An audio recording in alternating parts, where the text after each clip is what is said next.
Hello दोस्तों, कैसे हो आप लोग? आई होप आप लोग अच्छे होंगे। मैं एक बार फिर achieve your dreams by Shashank Singh आप लोग के बीच फिर से आया हूँ।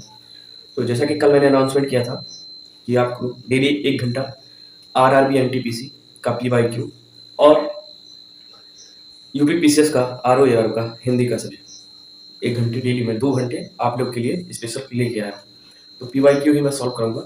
तो फर्स्टली आज आपका जो है आरआरबी का मैथ की क्लासेस है। किसका? आरआरबी आरआरबी एनटीपीसी की पीवाईक्यू की मैथ की क्लासेस है। मैथ्स की क्लासेस है। इसमें पीवाईक्यू के क्वेश्चन में सॉल्व करूंगा, इससे ज्यादा कुछ नहीं आएगा। पीवाईक्यू से आपको ये अंदाजा हो जाएगा कि क्वेश्चन कैसे आएंगे और मैं उसको बताऊंगा कि किस फॉर्मूले से मतलब उसको लगाया जा सकता है। ठीक है, तो आप लोग बने रहिएगा। ठीक है, तो जो आपसे वादा किया मैं पूरा कर चुका हूँ। तो आज की क्लासेस शुरू होती है।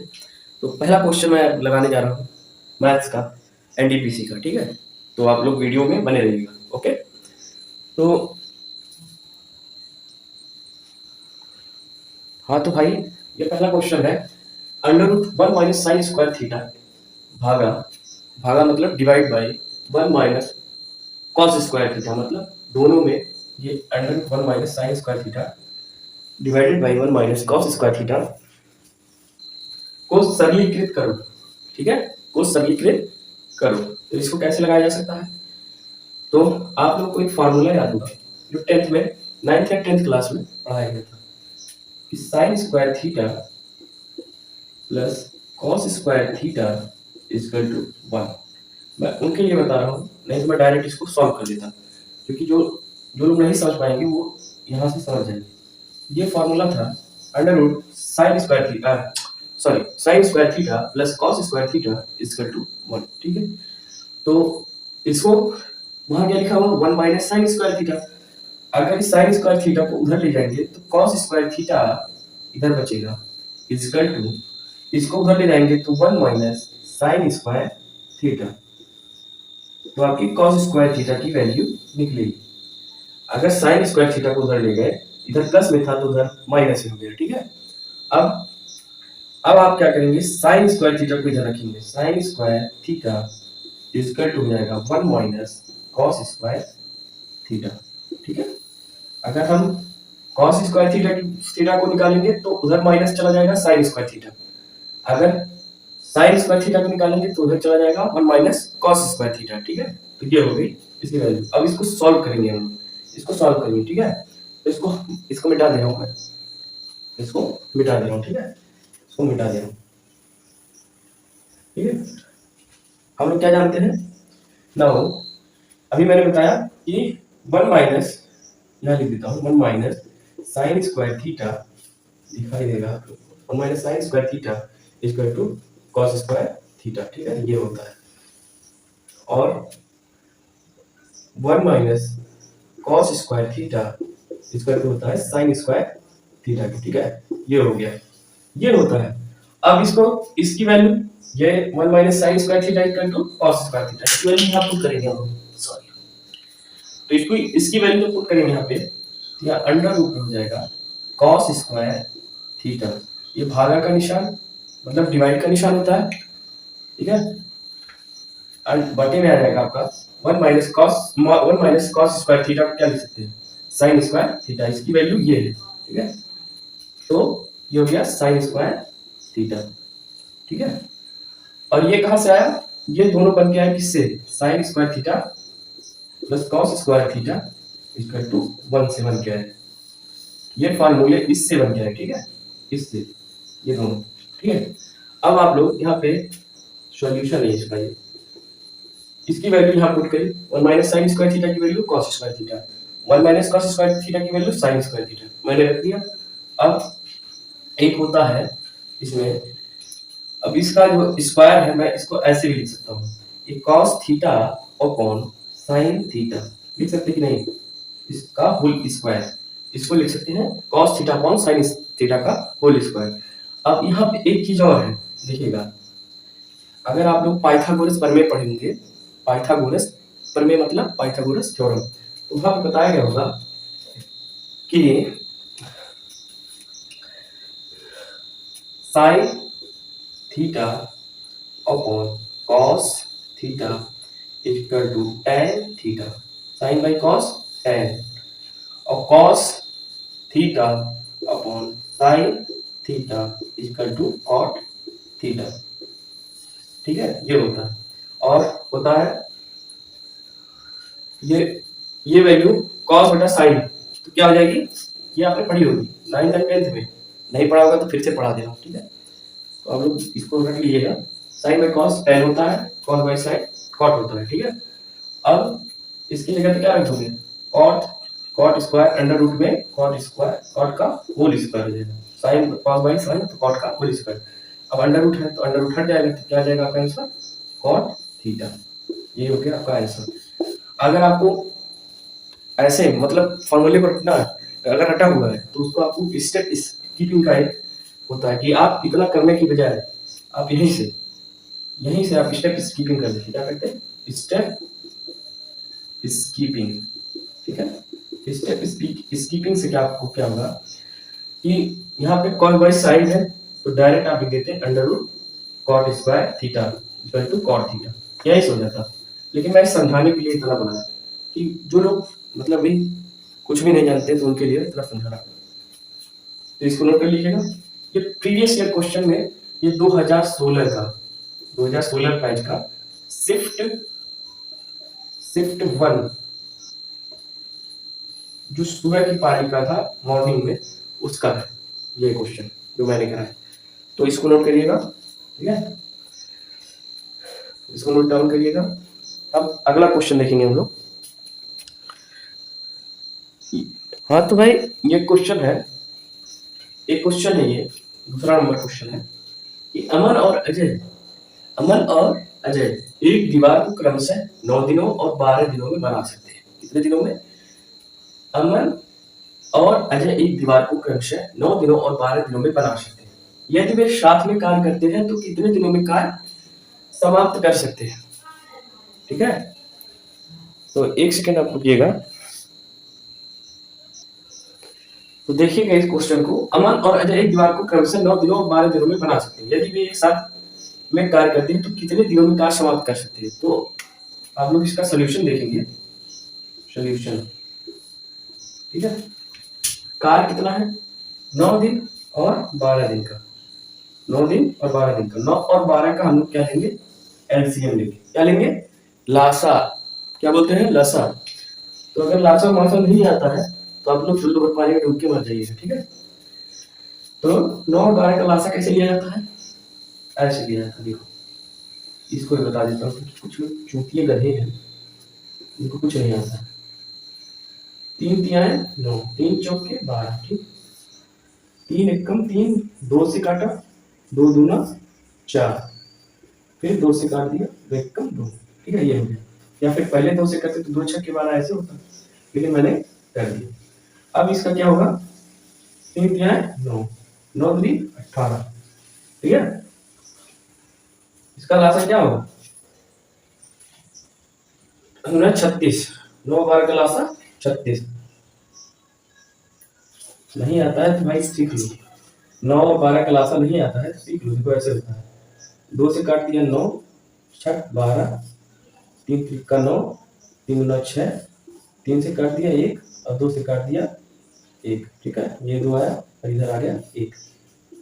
अब इसको गुणा करा दो तो आ गया 2, गुणा करा दो, लासा बराबर आ जाएगा, लासा बराबर 2 गुणे 3 गुणे 3 गुणे 2, ये आ गया तुम्हारा 36। गुणा करा लेना है, तो तुमको लासा मासा पढ़ाना पड़ रहा है, तो सोच लो कितने बड़े गधे हो गए। आप कुछ लोग जानते हो कि ब्रिलियंट है ना पढ़ने में, कुछ लोग होंगे, सब लोग नहीं होंगे। तो लासा ऐसे निकाला है, ठीक है, 3 और 6 36, ये हो गया। ठीक है, इसको मिटा देना है, अब तुमको लासा मासा नहीं पढ़ाएंगे। हो गया, ये 36 हो गया, 36 हो गया। क्या बोल रहा है कि अमन और अजय एक दीवार को क्रमशः 9 दिन और 12 दिन में बना सकते हैं, 9 दिन 12 दिन में बना सकते हैं। तो 9 और 12 का लासा कितना आ गया, 36। यानी कि उसका क्या हो गया, कुल कार्य कितने हो गए, 36। 36 कार्य को उसने कुल कार्य कितने हो गए 36, तो यानी कि जो तुम्हारा वर्क था वो 36 हो गया। फिर 9 से कितनी बार हो गया 4 बार, 9 चौक 36, 12 किया है 36। अब यही देखो खेला हो गया, आंसर कितना आएगा, दोनों क्या कर रहे हैं, कितने दिनों में कार्य को समाप्त कर सकते हैं, दोनों एक साथ में, वे एक साथ कार्य करते हैं तो कितने दिनों में, तो एक साथ कार्य, कुल कार्य कितना था 4, 4 कार्य इसने किया, 3 कार्य इसने किया, और कितने दिन में किया 36 दिनों में, तो यानी कि 4 + 3 बटा 36, यह आ गया 7 बटा 36, इसका ये आंसर होगा। ठीक है, ये आंसर होगा इसका। ये प्रीवियस ईयर क्वेश्चन था, तुरंत इसका आंसर मैंने बता दिया। ठीक, ये था ट्रिक से। अब बोलोगे तो वैसे ही बता देंगे, वैसे ही बता देते हैं, क्योंकि कुछ लोग जो है वो सोचते हैं कि थोड़ा लेंदी हो जाए। ठीक है, कौन सा क्वेश्चन था, 12 नंबर क्वेश्चन, क्वेश्चन नंबर 12।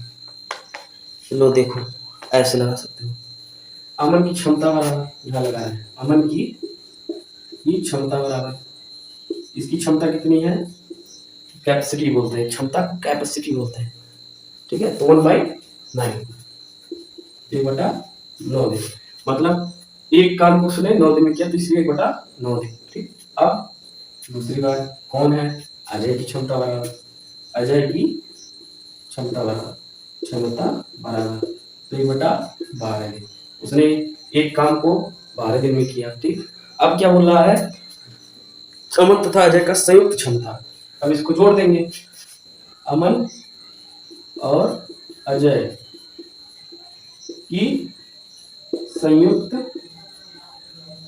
क्षमता, संयुक्त क्यों बोल रहा है, क्योंकि वो एक साथ जब कार्य करेंगे तो दोनों की संयुक्त क्षमता आ जाएगी, तो संयुक्त क्षमता निकालेंगे तो 1/9 + 1/12, अब 12 9 का एलसीएम यहाँ लोगे तो 36 होता है, 36 का, तो ये हो जाएगा तुम्हारा 36। ठीक, 9 चौक 36 और 12 यहाँ है 36, बराबर 7/36, ये आ गया आंसर।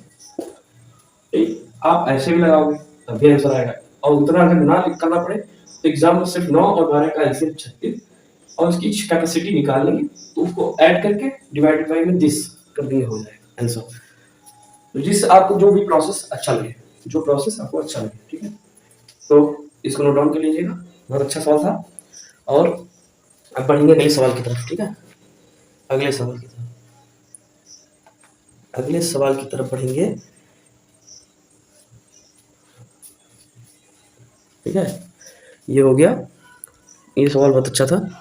अब ये क्वेश्चन देखिएगा, ये क्वेश्चन है आपका किसका, इसको बोलते हैं रेखा गणित, रेखा गणित, इसको क्या बोलते हैं इंग्लिश में, इसको बोलते हैं सर लीनियर क्वेश्चन शायद जी। रेखा गणित को क्या बोलते हैं, मुझको यार हिंदी में ही आता रेखा गणित, तो आप लोग समझेंगे इस क्वेश्चन का। ये एक समकोण समद्विबाहु त्रिभुज, जो समकोण समद्विबाहु त्रिभुज के दो बराबर कोणों का माप क्या होगा, कि मतलब है कि सॉल्यूशन होता है इसका कि त्रिभुज के हम जानते हैं त्रिभुज के तीनों कोणों का योग कितना होता है, कोणों का योग 180 डिग्री होता है। कितना होता है, 180 डिग्री होता है, चाहे जो जैसा भी त्रिभुज हो, चाहे समकोण हो या फिर समद्विबाहु हो या फिर वैसे नॉर्मल त्रिभुज हो। ठीक है, नॉर्मल टाइप हो, तो उनके तीनों कोणों का योग कितना होता है 180 डिग्री। ठीक है, ये पढ़ा होगा आप लोगों ने। तो ये बोल रहा है एक समकोण समद्विबाहु त्रिभुज, यानी कि समकोण समद्विबाहु त्रिभुज, तो समकोण मतलब कितना होता है, समकोण का मान कितना होता है, क्योंकि समकोण बराबर होता है 90 डिग्री, 90 डिग्री के। ठीक है, यानी कि उसका एक एंगल जो हमको पता है वो कितना है 90 डिग्री, कितना है 90 डिग्री। इसको बोलते हैं समकोण, क्या बोलते हैं, perpendicular, perpendicular. So we have know that the triangle of perpendicular समद्विबाहु त्रिभुज, मतलब जो समान जिसको नाम है इक्वल ट्रायंगल, इक्वल भुजा क्या बोलते हैं, the triangle of this, triangle of समकोण दिस समद्विबाहु त्रिभुज। ठीक है, ये है उसकी जो एक भुजा मतलब एक जो कोण का मान है वो 90 डिग्री हमको पता है, यानी कि दो और कितने होंगे 90 डिग्री प्लस एक्स, क्योंकि तीनों कोणों का योग, यानी योग मतलब होता है ऐड, तीनों कोणों का ऐड कितना है 180 डिग्री होता है, ठीक है। तो 2x बराबर हो जाएगा, दोनों मतलब अगर जो समद्विबाहु है तो दोनों एंगल भी बराबर ही होंगे, ठीक है। तो यानी 2x बराबर हो जाएगा 180 डिग्री माइनस 90 डिग्री, x बराबर हो जाएगा 45 डिग्री। अरे भाई, जब तीनों कोणों का मान, तीनों कोणों का योग 180 होगा तो ऐसे नॉर्मली सोचो, थिंक करो, जब 180 होगा अगर इसमें से 90 घटा देंगे ऐसे ही तो कितना बचेगा 90 डिग्री, यानी ये दोनों 45 प्लस 45 कितने होंगे, तो दो कोणों का मान 45 होगा, यानी उसका आंसर कितना आएगा 45 डिग्री आंसर होगा, ठीक है। अगर आप ऐसे भी सोच सकते हैं वहां से, ठीक है। तो आप इसको भी नोट डाउन करिएगा। अब अगले क्वेश्चन की तरफ हम लोग बढ़ते हैं। अगला क्वेश्चन होगा, ठीक है।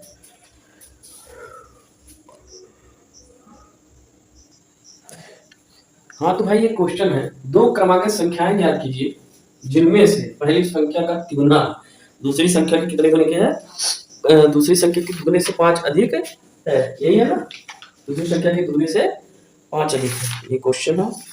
इसको आप लोग नोट डाउन करिएगा, बहुत अच्छा क्वेश्चन है, प्रीवियस ईयर क्वेश्चन करा रहे हैं, ऐसा ही क्वेश्चन आए थे एनटीपीसी का।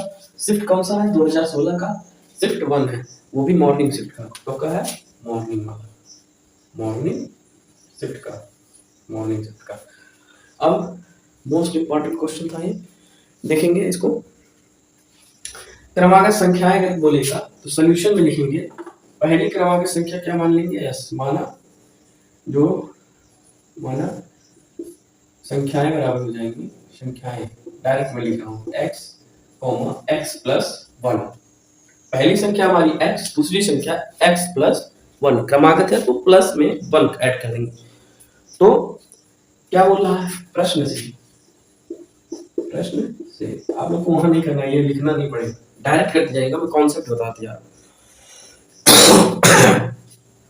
प्रश्न से बोल रहा है कि पहली संख्या जो है वो उसका तिगुना है, यानी कि 3x जो है उसका तिगुना है, पहली संख्या का तिगुना दूसरी संख्या के दुगने से, दूसरी संख्या के दुगने से, यानी कि x प्लस 1 के दुगने से वो 5 अधिक है, बराबर 5 के, ठीक है। अरे भाई, पहली संख्या का तिगुना दूसरी संख्या को घटा देंगे, minus 2x plus 1, 2 into x plus 1, यानी कि दुगने से 5 अधिक है, यानी कि इक्वल टू 5। अब इसको सॉल्व करेंगे हम लोग, तो 3x minus 2x plus 2 is, sorry यहाँ माइनस है, तो माइनस का जब इंटू होगा प्लस में तो यहाँ पे माइनस हो जाएगा, ये हो जाएगा 5, यानी कि हो जाएगा 3x माइनस 2x, यानी कि x minus 2 is equal to 5, इसका इसमें से घटा दोगे तो बचेगा 1x, तो x माइनस 2 यानी x इज इक्वल टू, ये 2 उधर गया तो 7 हो जाएगा, x बराबर 7, x इज इक्वल टू 7, ठीक है।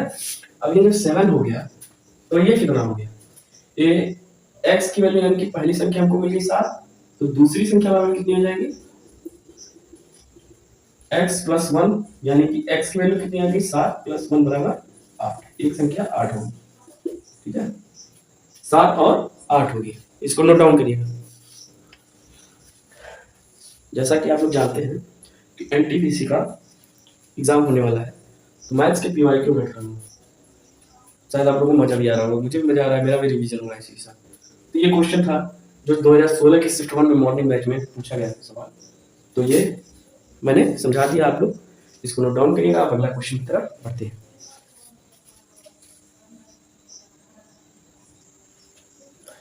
हाँ तो भाई एक क्वेश्चन ये है कि जैसे वृत्त की परिधि होती है वैसे ही वर्ग का क्या होता है, ये क्वेश्चन पूछा था उसमें, बहुत इजी क्वेश्चन आते हैं एनटीपीसी में, इतने लंबी नहीं पूछता जितना एसएससी एचएसएल या फिर एमटीएस या आपका वो होता है, उससे भी थोड़ा लो लेवल का होता है। तो जैसे वृत्त की परिधि होती है वैसे ही वर्ग का क्या होता है, भुजाएं, क्षेत्रफल, परिमाप, विकर्ण। तो आप इसका आंसर लिखेंगे, जो वृत्त की परिधि, वृत्त की परिधि क्या होती है, क्या होती है वृत्त की परिधि? जैसे वृत्त, एक वृत्त का जो की सीमा, जो एक वृत्त होता है, एक वृत्त लिखेंगे, एक वृत्त की सीमा, वृत्त की सीमा, जिस प्रकार एक वृत्त की जो सीमा होती है उसकी परिधि होती है। क्या होती है? उसकी परिधि होती है, उसकी परिधि होती है, परिधि होती है। मजा आ रहा होगा आप लोग को, सेशन बहुत अच्छा जा रहा है, तो दबा के लाइक मारिएगा और शेयर करिएगा, ठीक है, क्योंकि मैं कंटिन्यूअसली पढ़ाऊंगा अभी। तो एक वृत्त की सीमा उसकी परिधि होती है, उसी प्रकार क्या होता है, लिखेंगे, एक वृत्त की सीमा इसकी परिधि होती है, और वर्ग की सीमा जो होती है, वर्ग की सीमा उसकी, वर्ग की सीमा उसका परिमाप कहलाती है, उसका परिमाप क्या होती है? परिमाप कहलाती है। इसको नोट डाउन करिएगा आप लोग, पूछा था एग्जाम में, ये क्वेश्चन पूछा है कि इसमें कौन सा ऑप्शन सही होगा, तो ऑप्शन कौन सा मारेंगे, कौन सा ऑप्शन मारा जाएगा इसमें?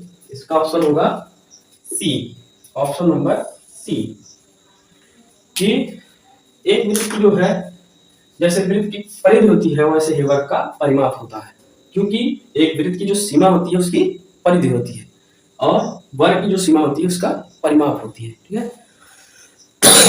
इसको नोट डाउन करिए। अब अगला क्वेश्चन,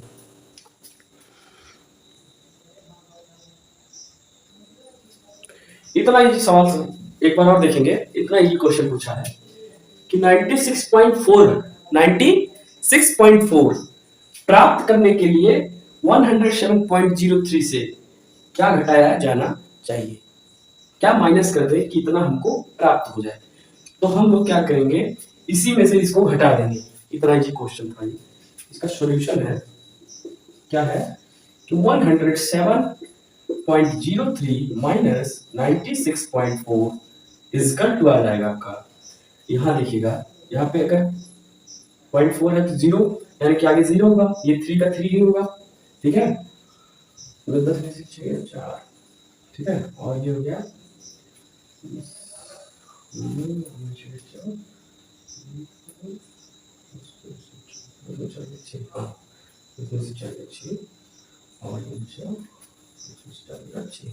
और यानी कि यहाँ पे 0, यानी कि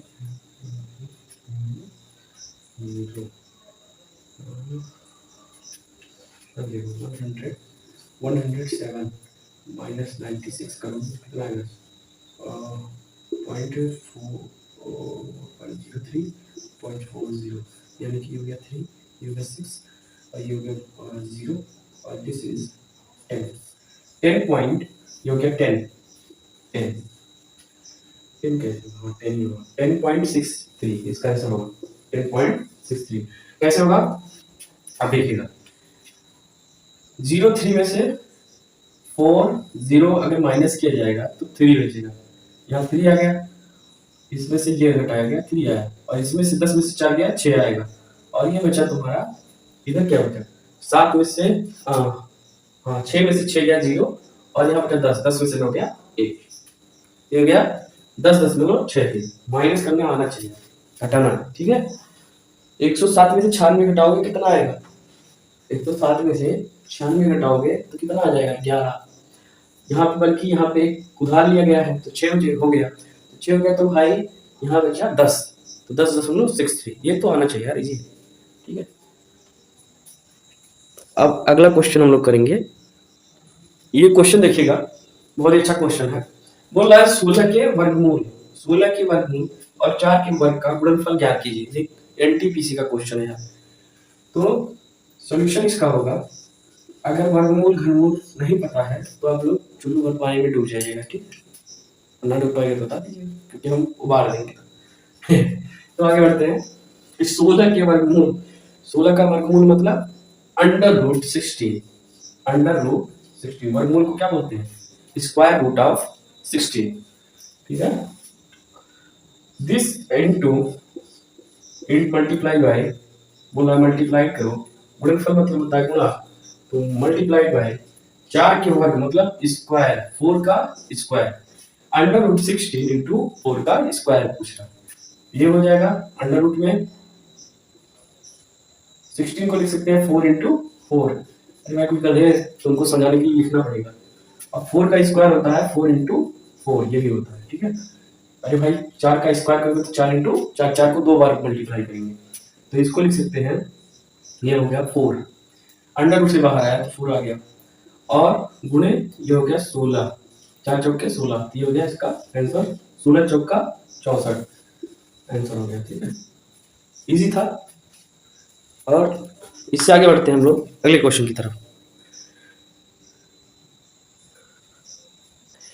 ये एक लाइन का सवाल है, निम्न में से किसे पूरक कोण कहा जाता है, निम्न में से किसे पूरक कोण कहा जाता है।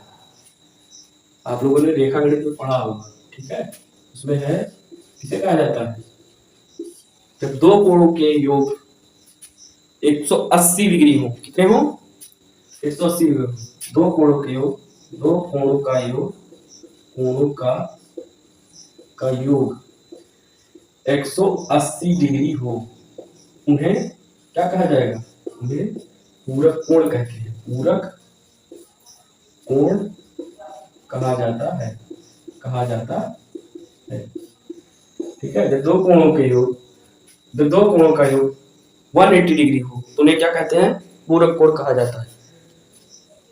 या फिर ऐसे क्या जाएगा एग्जाम में, एक वो और दे देगा, या जिन कोणों का योग, जिन कोणों का योग एग्जाम में ऐसे देगा, का योग 180 डिग्री हो, ठीक है, ये होगा, ये दे देगा। लेकिन आप लोगों को पता होना चाहिए कि तो जब दो कोणों का योग 180 डिग्री हो तो उन्हें पूरक कोण कहते हैं, ठीक है। तो ये है, इसको नोट डाउन कर लीजिएगा, बहुत इजी क्वेश्चन था।